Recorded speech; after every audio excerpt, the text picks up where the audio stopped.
Halo, Assalamualaikum warahmatullahi wabarakatuh. Perkenalkan, nama saya Khalifatul Hasanah, NIM 2019-20026. Saya dari kelas A.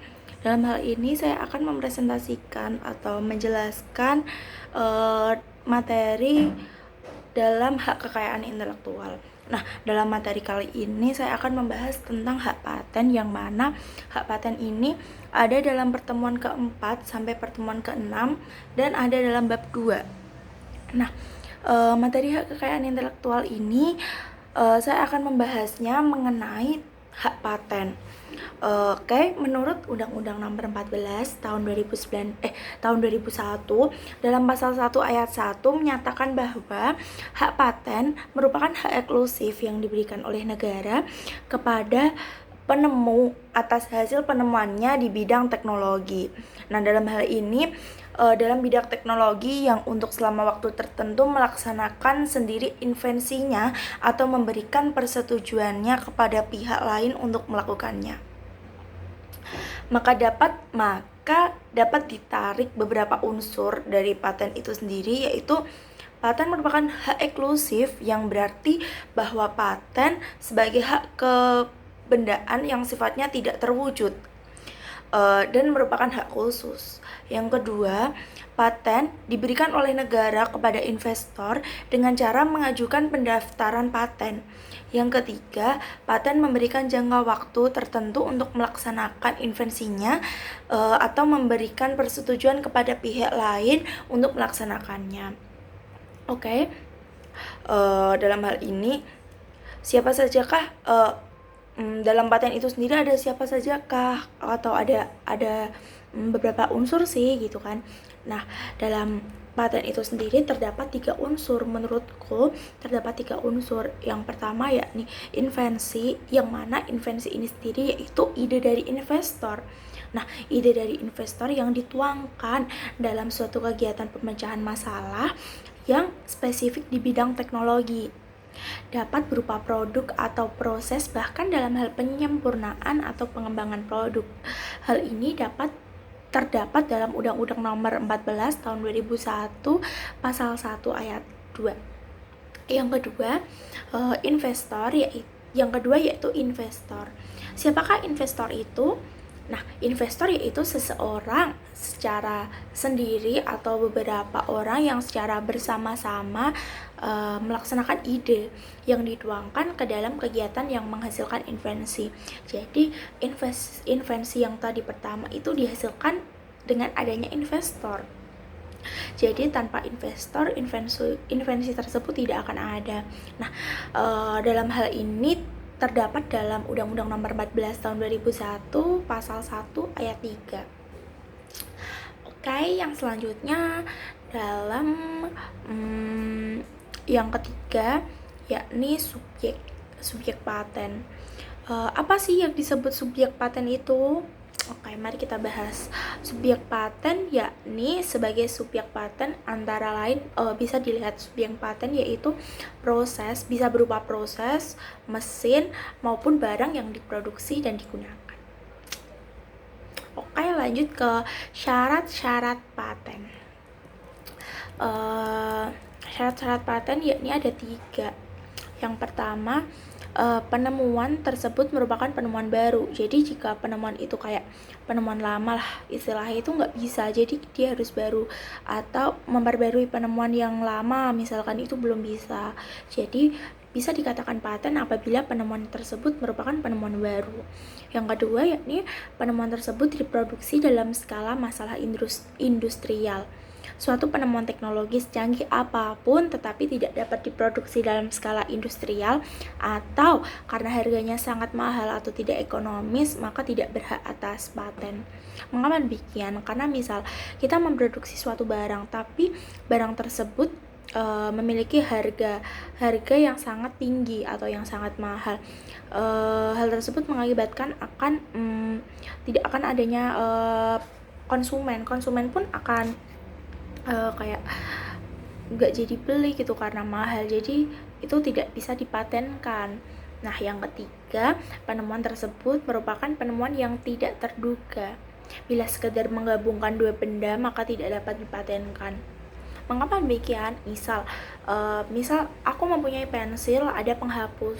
Nah, aku bukan penemu pensil dan bukan penemu penghapus, tetapi aku ingin mematenkan antara penghapus dan pensil itu menjadi satu. Misalkan aku pensil, aku kasih penghapus di atasnya, itu tidak bisa dikatakan sebagai paten. Jadi yang dapat dipatenkan itu ya penemuan yang tidak terduga, atau kalau cuma sekedar menggabungkan itu tidak bisa dikatakan dengan paten gitu ya. Oke, selanjutnya invensi dapat dipatenkan jika invensi tersebut yang pertama, jika pada saat pengajuan permohonan paten invensi tersebut tidak sama dengan teknologi yang diungkapkan sebelumnya.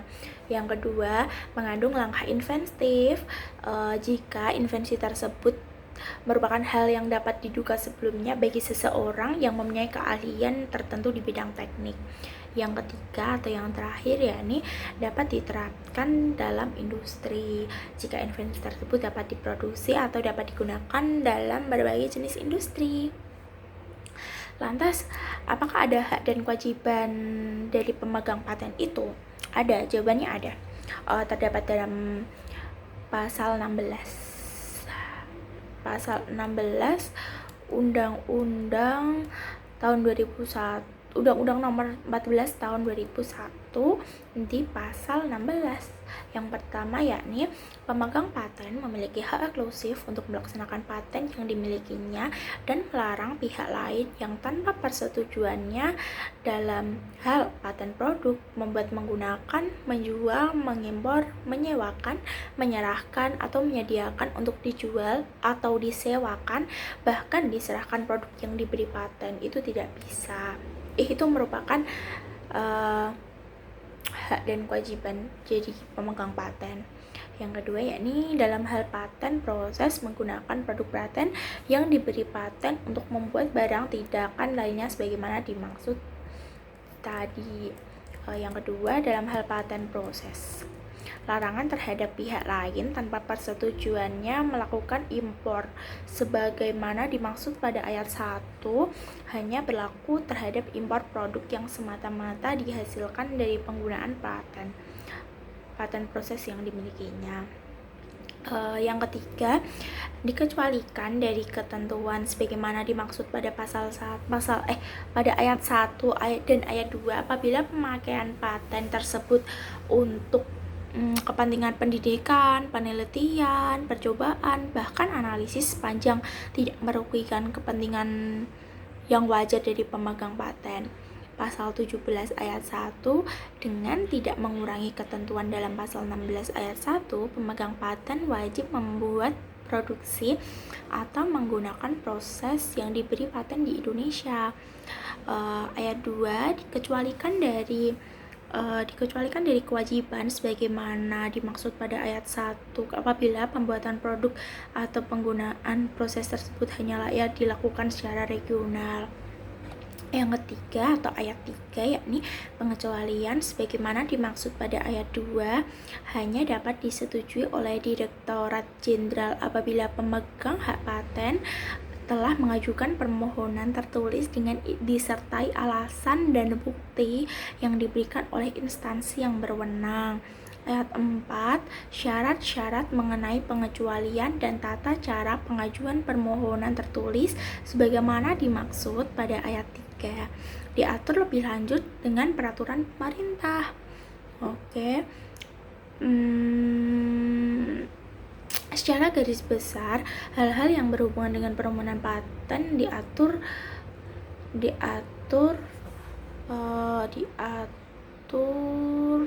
antara lain yakni paten diberikan atas dasar permohonan. Yang kedua, setiap permohonan dapat diajukan untuk satu invensi atau beberapa invensi yang merupakan satu kesatuan invensi. Yang ketiga, permohonan diajukan dengan membayar biaya kepada Direktorat Jenderal. Yang keempat, apabila permohonan diajukan oleh pemohon yang bukan investor, maka permohonan tersebut harus disertai pernyataan yang dilengkapi bukti yang cukup bahwa ia berhak atas invensi yang bersangkutan. Yang kelima, investor investor dapat meneliti surat permohonan yang diajukan oleh pemohon yang bukan investor. Yang keenam, permohonan diajukan secara tertulis dalam bahasa Indonesia kepada Direktorat Jenderal. Yang terakhir yakni permohonan harus memuat tanggal, bulan, tahun permohonan, alamat lengkap dan alamat jelas pemohon, nama lengkap, kewarganegaraan investor, nama dan alamat lengkap kuasa apabila permohonan diajukan melalui kuasa, surat kuasa khusus dalam hal permohonan diajukan oleh kuasa, pernyataan permohonan dan dapat diberi paten, judul invensi, klaim yang terkandung dalam invensi, deskripsi tentang invensi yang secara lengkap memuat keterangan tentang cara melaksanakan invensi, gambar yang disebutkan dan deskripsi yang diperlukan untuk memperjelas invensi, dan yang terakhir yakni abstrak invensi. Lantas, mengapa sih dalam hak kekayaan intelektual paten apa sih alasannya dalam hak kekayaan intelektual ini paten harus dilindungi? Mengapa paten harus dilindungi? Nah, yang pertama, perhatian masyarakat terhadap paten makin meningkat, sehingga perlu untuk lebih seksama menciptakan sistem perlindungan paten yang sesuai dengan kebutuhan masyarakat. Perlindungan invensi perlu diimbangi dengan peran aktif pemerintah. Yang kedua, merupakan wujud penghargaan, pengakuan, dan jaminan atas keberhasilan manusia dalam melahirkan karya-karya inovatifnya dengan mengarahkan segala kemampuan dan jerih payahnya. Dan dasar pemberian paten kepada investor didasarkan pada rasa keadilan dan kelayakan atas jerih payahnya. Dengan adanya perlindungan ini, maka dapat merangsang kreativitas dalam upaya menciptakan karya-karya baru di bidang teknologi. Semakin tinggi penghargaan negara terhadap hak kekayaan intelektual ini, maka masa depan suatu bangsa akan menjadi lebih baik. Nah, sejalan dengan prinsip bahwa hak kekayaan intelektual ini merupakan suatu alat untuk meraih dan mengembangkan ilmu, pengetahuan, dan teknologi.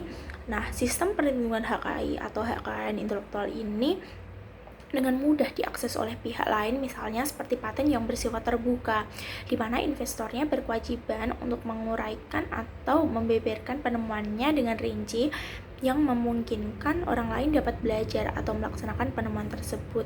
Oleh karena itu, sebagai insentif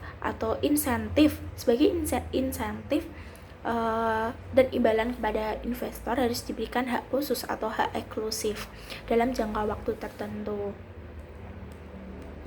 Oke. Sepertinya cukup.